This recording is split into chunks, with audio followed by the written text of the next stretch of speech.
Hi. We back. We're back. Guys, where does one begin?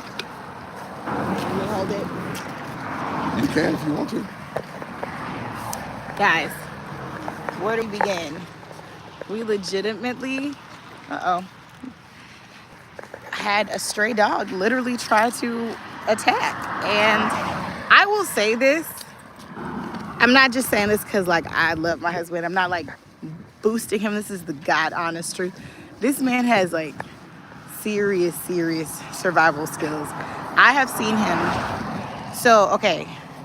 What happened was, if you were on the live before we got, People in there? No, not yet. You don't want me to tell the story yet? Want me to wait till people join? Okay. But, you know, continuously impressed by you, for sure. Yeah. It's just up. It's just up. I mean, no, but, I mean, most people wouldn't know how to handle that. It's very impressive. This is also why you carry something. Yeah, it was a little wild, I'm not going to lie.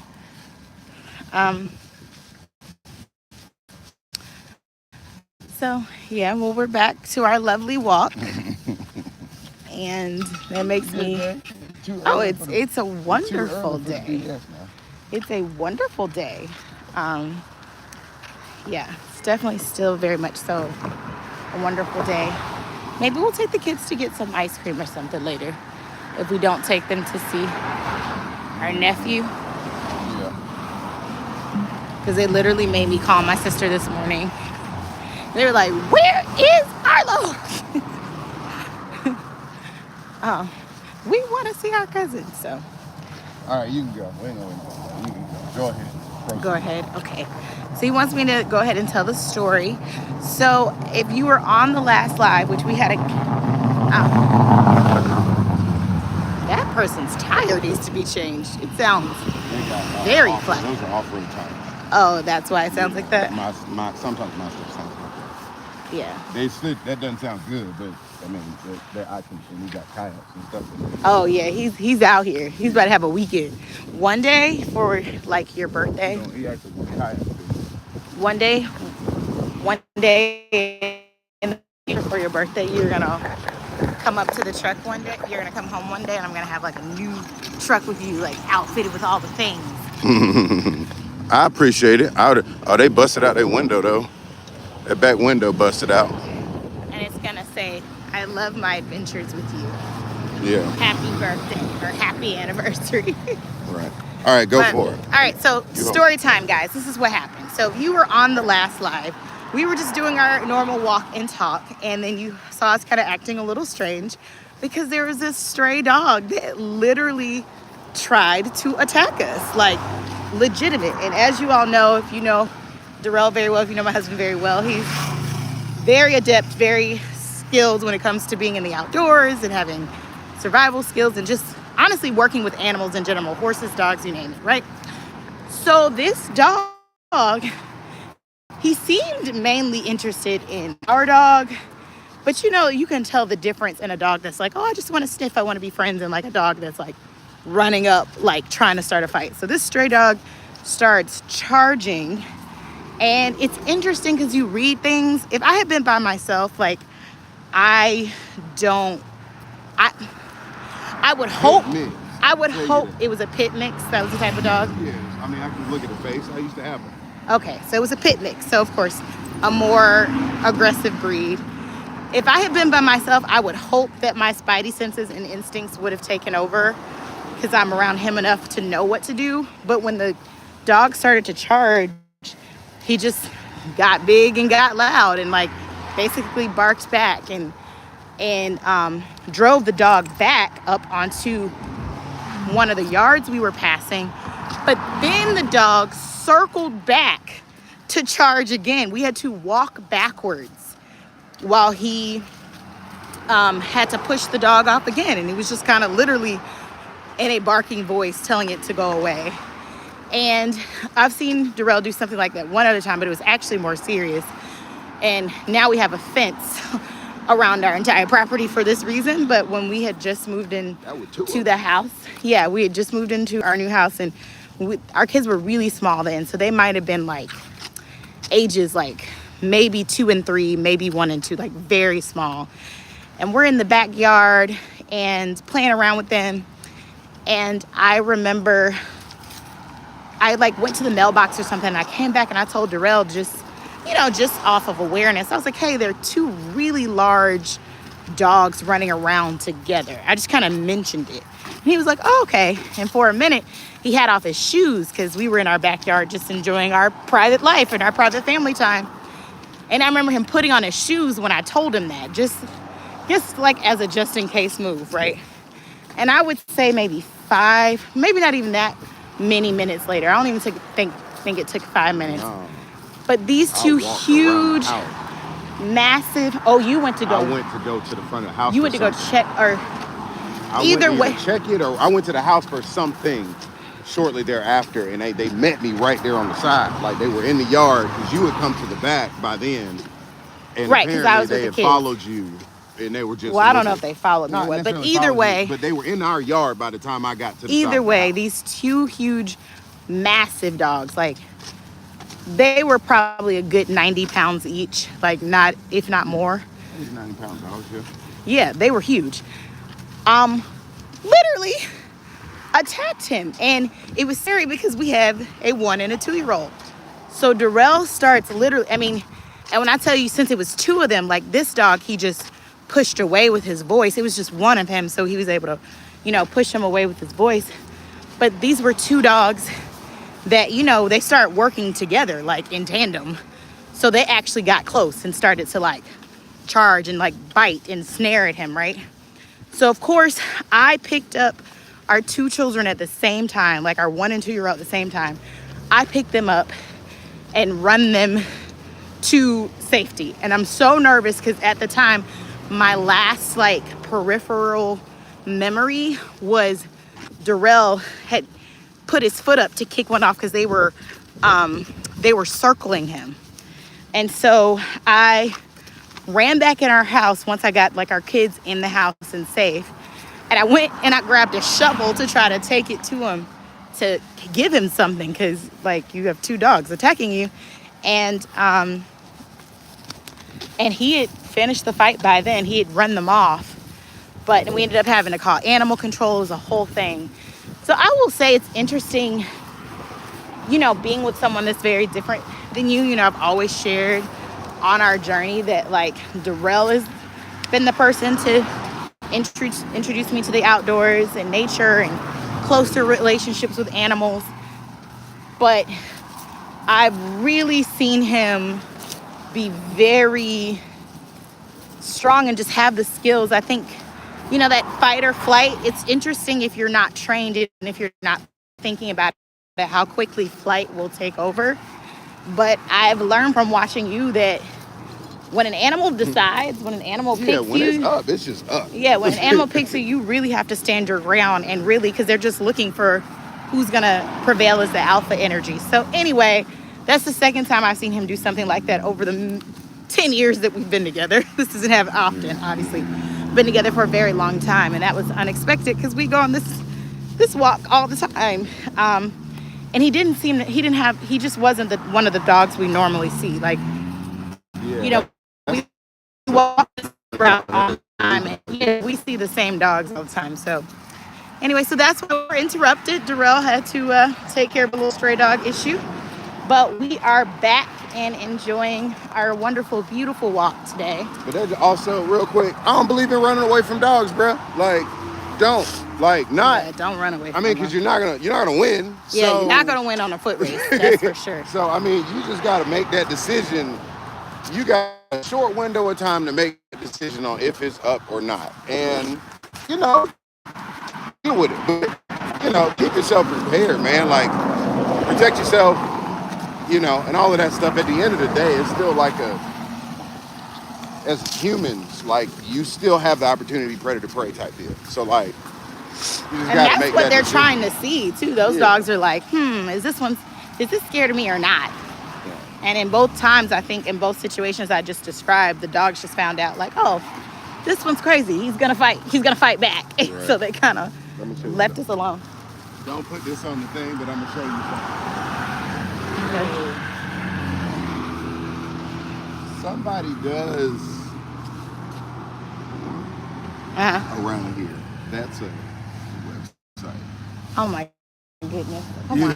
on. Show me something. How did you see that? But yeah, so outdoor skills 101 with Durrell. You know, if you ever are anywhere and an animal, if you can safely retreat, but if one is trying to charge at you, particularly dogs, I guess animals are different, so it's not just make a blanket statement. But if it's a dog, you have a better chance of standing your ground and asserting alpha energy because you're not going to ever outrun a dog. So Yeah, like, nah, I mean, now you can try, but I'm not here for it. But, you know, that also just lends itself to, just being prepared, man. You know, keep your head on swivel. It's all good. We still in Atlanta. We are in Atlanta. It's true. I wonder. So back to what we were talking about, though. Before that, we were talking about discovery. And somebody said, I'm scared of spiders. Oh, yeah, bro. We got them Juro spiders here. Oh, yeah.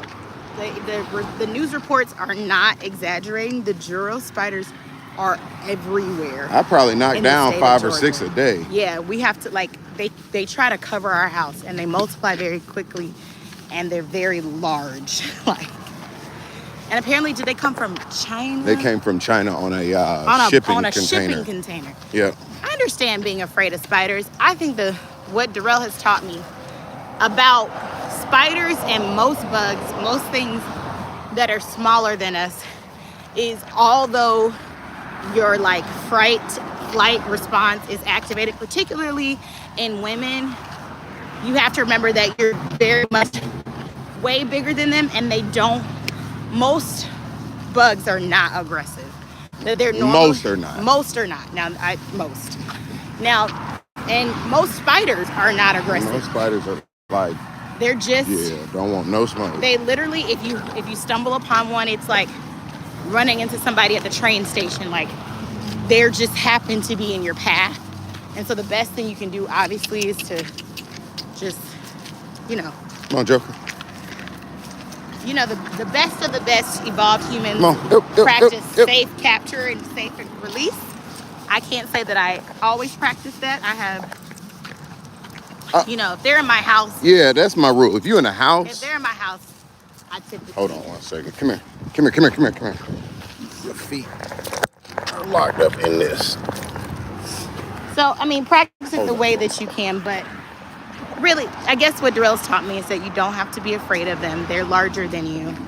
And if they are in the wrong place at the wrong time, and you deal with it the best way you can. Some people squish, some people catch and release. I have to say that I do some squishing. I'm not that evolved, bro.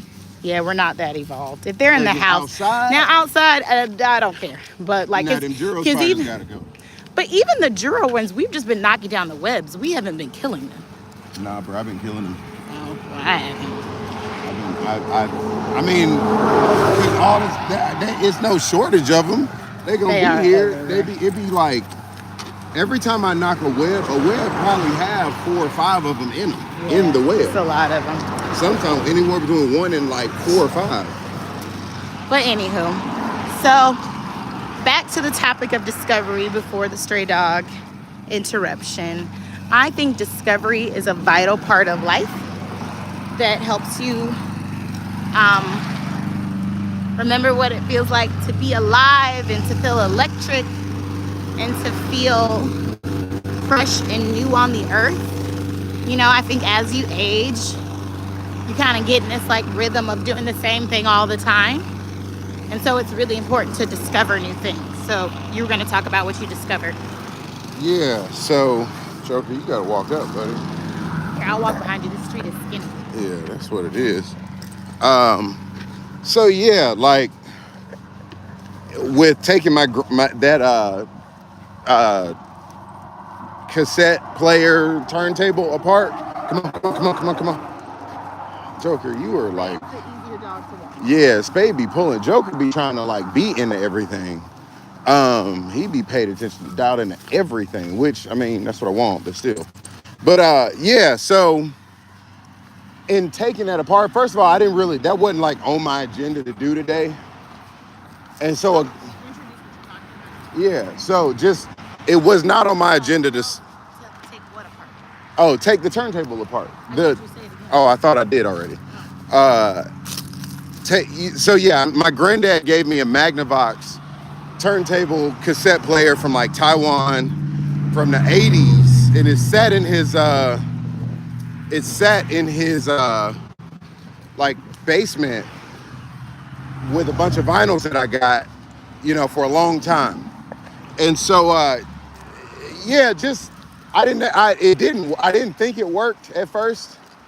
Sat in there for a couple of months. I probably had it, and I don't know what happened. I tried to do something with it this morning, and I don't know. It just kind of clicked in my head. It was like, take it apart and see what's wrong with it. And we also have like Chat GPT, so I was like, what's wrong with it?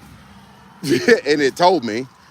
And so the model and everything. And so what ended up happening in the process of me taking it apart, I was flipping through some of the switches, and I didn't adjust the tuning or anything for the FM radio, and it just immediately clicks on to like incredible blues, and it's just like the station was just the same type of stuff that I'd be listening to from that time period and all of that stuff, but like that was the last setting on it, and it just, the radio frequency came in, and I just so happened to be recording it anyway because I was just running my Adobe Audition, and so I was able to catch like the first recordings out of that. And so it kind of reminded me like Pandora's Box in a sense of like, in a good way, not a bad way because the story's bad, but blues just kind of reminds me of Pandora. So anyway, that's another thing.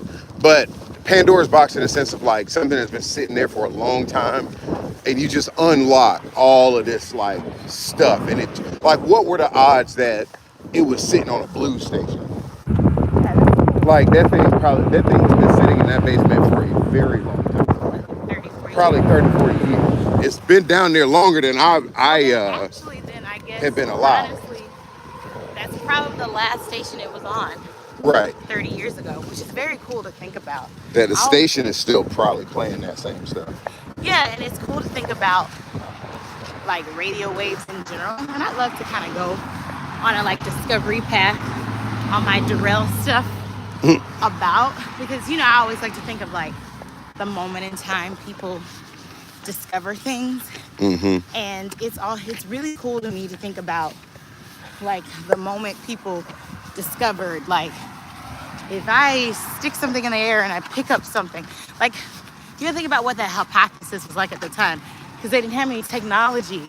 Right. So it was just kind of like, I wonder if I put this in the air, can I catch something? You know what I mean? Right. You know what I'm saying? Yeah, well, Like, so and that how they happened this developed morning. that. Right. And I really would love to look into the discovery of radio and radio waves and how that came about. Mm-hmm. Like all of those points in time in history are really exciting to me. Even like the discovery of photography. Right. Like what life was like before photography. So I'm gonna look that up for the next walk and talk. Okay. Yeah, it's cool. So like, I did that, and there was a little cord hanging off. You talking about catching a radio frequency? It was a lot of static in the recording when I was doing it. Like it was coming through staticky. I didn't realize that cord was the antenna, and so I just picked the cord up, and it cleared the static up. I was like, oh, so it was kind of like that too. But then, so of course, like I want to do something with that recording. I don't know what, but I'll find a way to manipulate that. But then, because I got it, and the whole thing was totally unintentional. That's kind of how I'd be like, all right, this musical journey thing is that's just probably where I'm supposed to be doing right now, because I keep finding stuff. And I kind of feel like that. Like when you're doing something and you kind of keep finding new things, you're supposed to be in that, And so, yeah, I just decided to take it apart. And And on like my Durrell Lamar YouTube page, like not American Soul America, like I just have just random little clips of that. I just need my seed paper, but these are good for Oh, okay. So yeah, and you can make handmade paper out of that. But yeah, so just please. being able to just basically open up new technology and get it back working. Um, more so like I don't know, there's something about all of that stuff. And I mean, now I probably sound like the old geezer, but like, no, it's just even trying to figure out cassettes on these old things that my granddad had and like, come on, Joker, that stuff out. But like now, especially when that stuff was made, it's been long enough to be considered like pretty significant or substantial in like the timeline of music production. Even like cassette players and stuff like that, and record just turntables. They're cool to have because it tells you. First of all, it tells me a lot about my granddad back then. Yeah. What he was listening to and all of that stuff. I think about it like so. We have 2 children. We have a son and a daughter, who we love so very much. And I think about when you think about doing something like this every day, like we're walking and talking every day with the dog, like whatever. But like one day they're gonna discover this. Mm-hmm. You know what I mean? Maybe we're old, maybe we're not here when they discover it. But I really think about the opportunity to leave your legacy in a number of ways. So not just like in the sense, we usually throw the legacy term around like it has to be like this big professional thing. But sometimes it's just like, what's it like to leave an auditory legacy, a writing legacy, an audio-visual legacy, an artistic, like what is it like to just get as much out of you as possible, which the internet allows for that, right? Mm-hmm. And whether we reach, like what's cool about this, we don't have a goal. We're just really enjoying this. But like when I think about one day, like you discovering your granddad's thing, and you learn something about him just by turning something on that he had. Right. That like our kids will be able to do that in a multitude of ways because of all the things that we've produced over the years. So it's pretty cool. I think so, man. Like that's the whole deal. And you talk about I can keep myself occupied too. I think there's something to that. Like I'm also kind of trying to combat like the idea of like consumption in my brain. Like instead of getting stuff, like what do you have that you haven't really messed with enough to like really get the full to really get like the whole full use out of it, or experience from it. Instead of constantly looking for like something else. Because even like just in the world, and whether it's guitar stuff or whether it's or whatever, like I see people just advertising, new, all this just stuff all the time. And it's like, well, and then the other thing is, so of course, just because of all the news about tariffs and this and that, naturally, I'm also kind of curious as to like how stuff was made, and was it really made, bad back then? You know what I'm saying? Stuff that was imported, because like this cassette player is from Taiwan. But I'm like, well, other than the bands and stuff on it that broke, which they're rubber bands, that's what happens after 40 something years, 30, 40 years. Like, what does it mean if I can get it back up and running now? What does it mean about the quality of that particular device? In a sense that like there's no real deal like obsolescence in the function of it. Well, Like it's really cool to discover old things that still work. right. Like I can't. I can't even make my iPhone work That's what from I was about to say. 2000. Yeah, like Like, there's a point where our iPhones don't work. Like and because of capitalism, not because of anything else, because right, they could make lasting technology. right.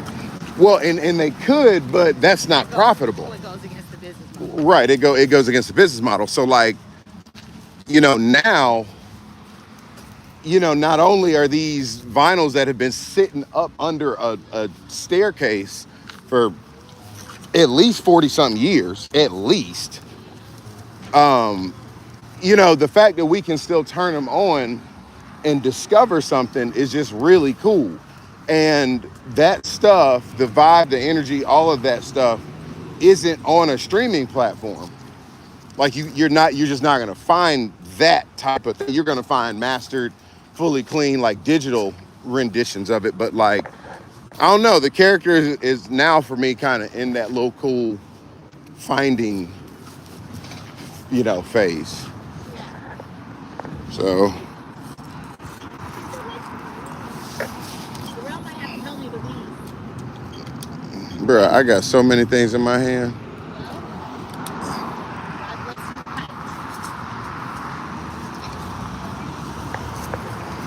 you. There you go. Got them hops. Hey. Our daughter asked me the other day what were ups. Look at this one. You still can see the green in it. Mm-hmm. Cool. Yeah. She was like, "Is ups a word?" And I was like, "It's our 6-year-old." I was like, "Actually, it is. And then I was like, you can ask people if they got ups. And she was like, "What does that mean?" I was like, I used to hear it a lot with athletes, like, when you jump, do you have ups? And she was like, "Oh, that's how you guys said jump in the 90s?" I said, "This conversation is over." At least she didn't say in the olden days. Yeah, they hit us with that all the time. They hit us with in the olden days. Joker. Yeah, Joker, bro. You were cool for a minute, bro. Just too curious. And then they asked us if we were born in the 1920s. No, that's not what they said. They said, "Did y'all have electricity in the 1900s?" Is that what it was? Yes, they tried us. Well, one of them little jokers asked me what the 1920s was like then. It was something like that. Oh, yeah, I remember that, because they were like, yeah. They did ask us, like, what were the 20s were like. We were like, we don't know. We weren't there. We weren't alive. and like, because I still actually feel relatively young, like I do. I feel young. Yeah, I don't. But I do think, though. I don't feel middle aged. Like, I don't feel like that. I feel like, oh, okay, like, got a couple of nicks here, but we still good. I very intentionally, like, I want to be the old person one day that still feels young. Because I do think you're as young as you feel. Like, I really do believe that. Like, if you're going to have to be here on Earth for this undefined amount of time anywhere, and you just here, what sense does it make to, like, walk around being like, I'm old? Yeah, I don't get that. And I can't stand when I hear people our age saying they're old. Oh, stop it. You want to know what still bothers me that I hated to hear when I was a kid? What? So I watch a lot of cartoons, even to this day. Like, well, we both really like cartoons. We and do. Our kids are liking them too, so that's fun. Right. And my mom actually did, crazy enough. But I would hear like old folks that were talking about, oh, you gonna get too old to watch cartoons. Grown folks don't do that. I heard that and I was like, wait, what? I was like, the thing that's on TV that I like just legitimately enjoy, and it's not, I wouldn't touch that. I don't know what that is. It's a vine. No, I don't know. I can't tell. Poisonous? No, but yes, but no. It did kind of look poisonous to me. Yeah, so because we have the same recurring thought. Let's go. I don't really. It did look a little poisonous, but it was pretty too. Yeah, but that girl is poison. Joker, come on, man.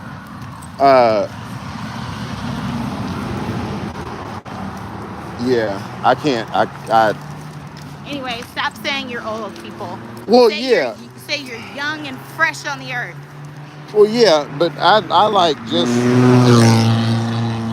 what one thing that bothers me about like Atlanta and a lot of other places. Come here, Joker.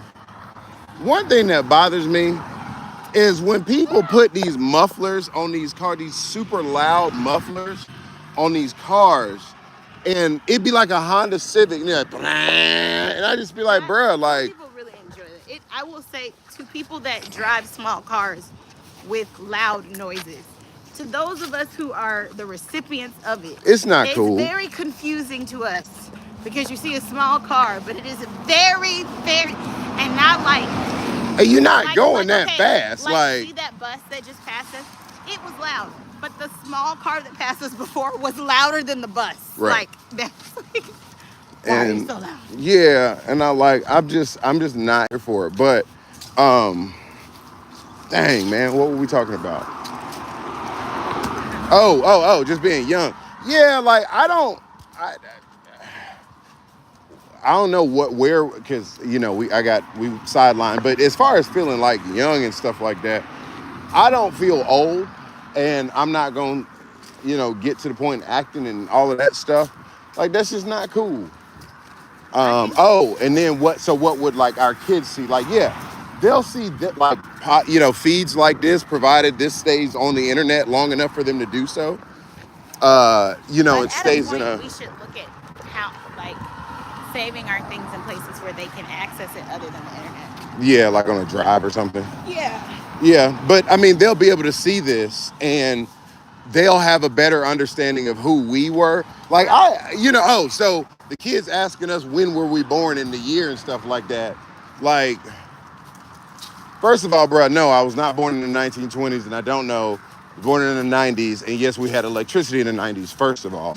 But second of all, I wonder, like, how old do we seem to them?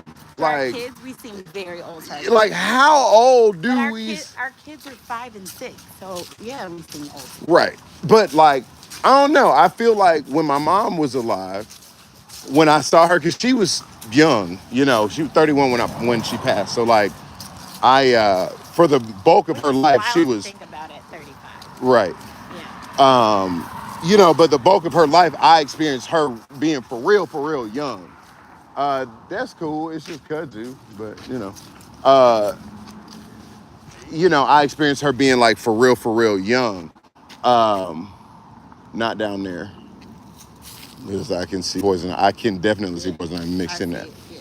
This is probably not where you like all of this side roast, because it's not really managed well. Right. But yeah, so like I remember my mom being young the bulk of her life, and I think in my brain I knew she was young. Like she obviously seemed like an older person, and she was very much so, like, when she had to go to work, she's very professional. I remember that. But like, this is the same lady that played Sega Genesis with me. So like, but I also think with the advent of like technology, and as long as the human species is alive, like, older people seem younger. Like, my grandmother felt very old the whole time she was alive. Right. But our kids, and I'll say my grandma was good and spry, but she still, I guess, seemed old. Yeah. Yeah. My whole life. Yeah. My grandmothers weren't spry, but they seemed like old, like nightgown, bonnet, long skirt. Yeah. Just old. See, I didn't have that for a long time. Yeah, my grandparents, like they seemed like old, they seemed like grandparents to me, but they were like. But I'm saying, like, so our parents and Durrell and our kids are quite blessed to have 2 great grandfathers that are alive. Now, I will say, Durrell's grandfather is 88 in a couple weeks. 88. Something like that, yeah. And he just started getting old in the last 12 months. Yeah. But before that, like, he was like lifting the kids, putting them in the strollers, throwing them up in the air, like that type of young. And my grandfather will be 98 this coming February. So I mean, but I will say my grandfather just started using a cane in the last 12 months. But onto our kids' grandparents, our parents they just feel so young. Like, they're just like your dad doesn't feel old. He doesn't feel 70. But my daddy is 70. But he does not feel 70. But like my grandmother, Jesus, it's hard to think about this.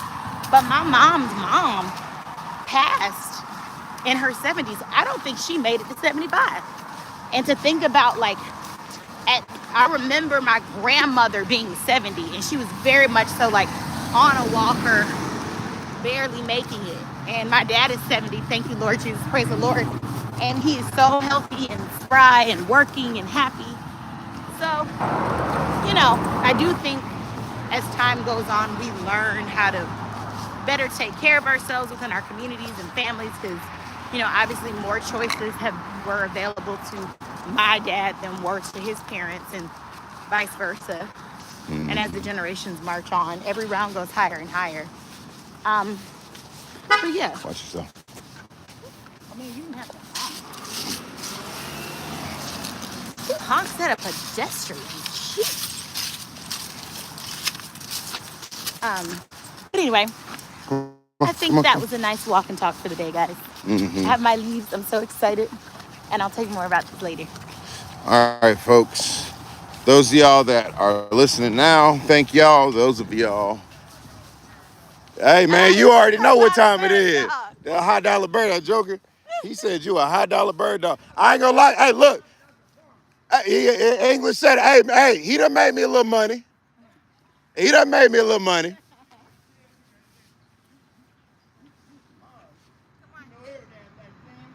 Hey, look, I appreciate you noticing. Come on.